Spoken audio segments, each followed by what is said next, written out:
আসসালামু আলাইকুম প্রিয় দেশবাসী।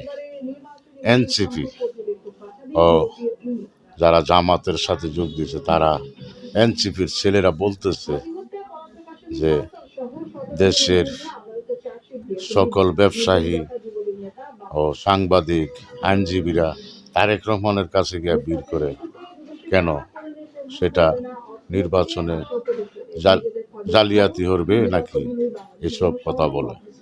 তো তারেক রহমানের কাছে যাই কেন? হয় এটা সঠিক, তারেক রহমানের কাছে কেন যায়? উনি 17-18 বছর দেশের বাইরে রাজনীতির কি বুঝে?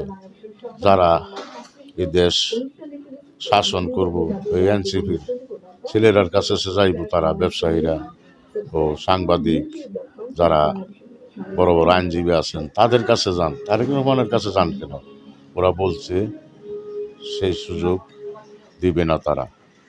তাহলে কি তারা নির্বাচনে কোনো কারচুপি করার মতন পরিকল্পনা করতেছে ডক্টর ইউনূসের সাথে, বা নির্বাচন কমিশনার সাথে তারা দুর্নীতি করার জন্য কোনো পরিকল্পনা নিচ্ছে?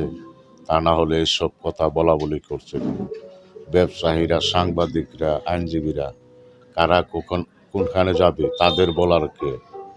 এনসিপি তারা বলার কি? কেটা কোনখানে গেল বা কার কাছে কেটা গেল সেটা ওদের কাছ থেকে জিজ্ঞাসা করে ব্যবসায়ীরা তারেক রহমানের সাথে দেখা করবে, না বিদেশি যারা অন্য রাষ্ট্রের এই যারা আসবে তারেক রহমানের সাথে দেখা করবে, বা আইন শৃঙ্খলা বাহিনী তারেক রহমানকে প্রোটোকল দিবে, সেটা ওদের কাছ থেকে জিজ্ঞাসা করে করতে হবে, তাই না?